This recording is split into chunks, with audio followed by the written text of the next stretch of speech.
माँ बाप का बच्चों को मारना सही है या गलत? आजकल पेरेंट्स के बीच ये बहुत बड़ा टॉपिक बना है। काफ़ी लोग इसके ऊपर डिस्कस करते हैं और इसमें दो विचारधाराएं हैं। कुछ लोगों का कहना है कि बच्चों को मारे बगैर सिखाया ही नहीं जा सकता है और कुछ लोगों का ऐसा मानना है कि बच्चों को मारना ही नहीं चाहिए। सो अभिभावक ने क्या करना है, बच्चों को मारे या नहीं मारे? इस वीडियो में इसी बात को अच्छे से समझेंगे और जानेंगे कि आपने क्या करना चाहिए। अगर आप अभिभावक हैं, आपके बच्चे हैं, तो ये वीडियो आपके लिए बहुत इंपॉर्टेंट है। नमस्कार, मैं डॉक्टर शीतल टोंग से आपका बहुत बहुत स्वागत करता हूँ संजीवन पॉजिटिव पेरेंटिंग में। अभी तक अगर आपने इस चैनल को सब्सक्राइब नहीं किया है, तुरंत सब्सक्राइब कीजिए ताकि आने वाले नए और अच्छे वीडियो सबसे पहले आप देख सकें। कुछ लोगों का ऐसा मानना है कि माँ बाप का पूरा हक बच्चों के ऊपर होता है और बच्चों को कंट्रोल करना ही चाहिए और इसके लिए फिर उन्हें मारना भी ज़रूरी होता है। कुछ लोगों के लिए बच्चों को मारना अनिवार्य है, ऐसा उनका नज़रिया होता है। तो सबसे पहले इसी बात को समझते हैं। जिन लोगों का ऐसा मानना है या जो लोग समझते हैं कि माँ बाप का पूरा हक बच्चों के ऊपर है और उन्हें डिसिप्लिन करने के लिए, उन्हें डिसिप्लिन में लाने के लिए मारना बहुत ज़रूरी है, उन लोगों ने इस बात को अच्छे से समझना चाहिए। देखिए, बच्चों को जन्म देना आपका कर्तव्य है। उन्हें बड़ा करना, उन्हें जिम्मेदार बनाना, उनका पालन पोषण करना, उनकी अच्छे से परवरिश करना, यही एज अ पेरेंट आपका काम है। और ये मैं जानता हूँ कि आप भली भांति इस काम को अच्छे से करना चाहते हैं और ये करते करते कभी कभी आप भी फ्रस्ट्रेट हो जाते हैं। हो सकता है आप काम के गड़बड़ में हैं, हो सकता है ऑफिस का, घर का आपके ऊपर भी प्रेशर है, आपके ऊपर भी टेंशन है और ऐसे में बच्चों को विकसित करना, ऐसे में बच्चों की डेवलपमेंट करना, ये बहुत बड़ी जिम्मेदारी आपके कंधे के ऊपर है और इसीलिए कभी कभी न चाहते हुए भी आपका हाथ उठ जाता है। लेकिन क्या आप जानते हैं, बच्चों को अगर समझदार बनाना है, बच्चों को अगर जिम्मेदार बनाना है, बच्चों को अगर कॉन्फिडेंट बनाना है और बच्चों को अगर रिस्पॉन्सिबल बनाना है तो इस बात की तरफ हमने विशेष ध्यान देना चाहिए। सबसे पहली बात तो मैं आपको बताना चाहता हूँ कि बच्चे आपसे है लेकिन आपके ही है ऐसा नहीं है, बल्कि उन्हें डेवलप करना, जिस तरह से एक माली एक पौधे को डेवलप करता है, उसे जिस वक्त जिस चीज़ की ज़रूरत होती है वो सब चीज़ें उसे प्रोवाइड करता है ताकि वो पौधा बहुत अच्छे से हो। लेकिन पौधे की अपनी खुद की ज़िंदगी होती है, वो खुद के हिसाब से ग्रो होता है। उसी तरह से अभिभावक का काम है उन्हें जो जो चीज़ों की ज़रूरत है वो प्रोवाइड करे, ना कि कंट्रोल करे, और फिर उनके अंदर जो क्वालिटीज़ है, उनकी जो खुद की डेवलपमेंट है, वो होने में मदद करे। याद रखिए, बच्चे की खुद की अपनी ज़िंदगी है। हर इंसान अपने आप में अलग होता है, इंडिविजुअलिटी होती है। आप अलग है, मैं अलग हूँ, आपके बच्चे भी अलग है। आपके अंदर अलग क्वालिटीज़ है, मेरे अंदर अलग क्वालिटीज़ है और आपके बच्चे भी कुछ नए क्वालिटीज़ के साथ, कुछ अच्छे क्वालिटीज़ के साथ, या यूँ कहे कुछ यूनिक एबिलिटीज़ के साथ ही आए हैं। भगवान ने, ऊपर वाले ने कुछ नई चीज़ें उसके अंदर डालकर ही उसे भेजा है और इसीलिए उसे कॉन्फिडेंट बनाना है, उसे डिसीजन मेकिंग में हेल्प करनी है।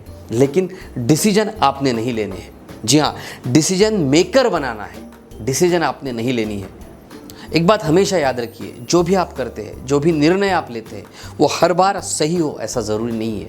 आपके निर्णय आपके पास्ट या आपके अतीत के ऊपर होते हैं, आपने जो अनुभव किया है, आपने जो एक्सपीरियंस किया है उसके ऊपर होते हैं। लेकिन बच्चे के लिए खुद के अनुभव बहुत इंपॉर्टेंट है। इसीलिए आप साथ रहिए और देखिए कि आपका बच्चा खुद समझदारी से डिसीजन ले। कुछ डिसीजंस गलत हो सकते हैं, कुछ चॉइसेस गलत हो सकते हैं, उससे अगर बहुत ज़्यादा नुकसान नहीं है तो मेरा सजेशन ये रहेगा कि उन्हें लेने दीजिए ताकि गलत डिसीजन लेने में उनके अंदर एक समझ पैदा हो और सही डिसीजन किस तरह से लिए जाते हैं ये वो समझने लगे। इसीलिए इस बात को समझना बहुत ज़रूरी है कि बच्चे को मारने से उसके अंदर का कॉन्फिडेंस कम होता है, बच्चे को मारने से उसका आत्मविश्वास कम होता है, उसके अंदर एक डर की भावना पैदा होती है और डरा हुआ इंसान कभी भी लाइफ में आगे नहीं बढ़ सकता, सही निर्णय नहीं ले सकता।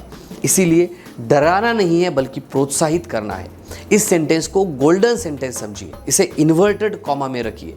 बच्चों को प्रेरित करना है, प्रोत्साहित करना है, पनिश नहीं करना है। जी हाँ, फिर से बता रहा हूँ, अपने बच्चे को प्रोत्साहित करना है, प्रेरित करना है, पनिश नहीं करना है। ऐसे बहुत सारे रास्ते हैं, उसे बिना पनिश किए बिना सज़ा दिए भी आप सिखा सकते हैं। और जब आप किसी को प्रोत्साहित करते हैं, जब आप किसी को प्रेरित करते हैं, वो खुद मोटिवेट हो जाता है। सेल्फ मोटिवेशन जब उसके अंदर आता है तो उसके अंदर बहुत अच्छी अच्छी बढ़िया क्वालिटीज़ तैयार होती है, उसका आत्मविश्वास बढ़ता है। आप भी अपने लाइफ में देखिए, उस काम में आप बहुत अच्छे हैं जिस काम के लिए आपको कभी किसी ने प्रोत्साहित किया है। इसीलिए सबसे पहला काम है अपने बच्चे को प्रोत्साहित करें। अब दूसरा सवाल, एक ज़बरदस्त सवाल मैं आपसे पूछता हूँ, मुझे बताइए, क्या आप गुस्सा करते हैं या आपको गुस्सा आता है? दोनों में बहुत फ़र्क है। जब आप गुस्सा करते हैं यानी जानबूझ के, परिस्थिति को देख के, जब आपको समझ में आता है कि अब मुझे बच्चे के ऊपर गुस्सा करना ज़रूरी है, आप कुछ क्षण पहले शांत थे और फिर आप गुस्से में आ जाते हैं, उसे डांटते हैं, उसे समझाते हैं और फिर थोड़ी ही समय के बाद आप वापस नॉर्मल होते हैं। इसे कहते हैं गुस्सा करना। ऐसा गुस्सा अगर आप करते हैं तो कुछ वक्त ये ठीक है, लेकिन अगर आपको गुस्सा आता है, आप किसी कारणवश पहले से परेशान हैं और आपको गुस्सा आ गया, तो इसका मतलब ये है कि आप गुस्से के गुलाम हैं। तो गुस्से के गुलाम अगर आप बनेंगे और फिर वो गुस्सा बच्चे पे निकालेंगे तो इसका दुष्प्रभाव आपके ऊपर भी होगा, बच्चे के ऊपर भी होगा। तो हमें ऐसा गुस्सा नहीं करना है। ज़रूरत पड़े तो गुस्सा लाना है थोड़ी देर के लिए और वापस नॉर्मल हो जाना है। गुस्से में बच्चे के ऊपर हाथ बिल्कुल भी नहीं उठाना चाहिए, इससे उसका दमन हो सकता है। सो आशा करता हूँ ये छोटी छोटी बातें आपको ज़रूर समझ में आई होगी और इस वीडियो से आपको क्लियर हुआ होगा कि बच्चे के ऊपर हाथ उठाना चाहिए या नहीं चाहिए। अगर आप पेरेंटिंग सीखना चाहते हैं, क्योंकि देखिए कोई भी यूजर्स मैनुअल लेके हम नहीं बैठे हैं, लेकिन ये आप सीख सकते हैं, आप एक आदर्श पेरेंट बन सकते हैं। इसके लिए डिस्क्रिप्शन में मैंने लिंक दी है, वहाँ पर जाकर आप संजीवन पॉजिटिव पेरेंटिंग का प्रोग्राम ज्वाइन कर सकते हैं घर बैठे ही। आपको कहीं जाने की ज़रूरत नहीं है। सो डिस्क्रिप्शन में लिंक है, वहाँ पे जाइए। आप मुझसे कॉल तथा व्हाट्सएप पर भी बात कर सकते हैं। तो हंसते रहिए, मुस्कुराते रहिए। Happy parenting. धन्यवाद।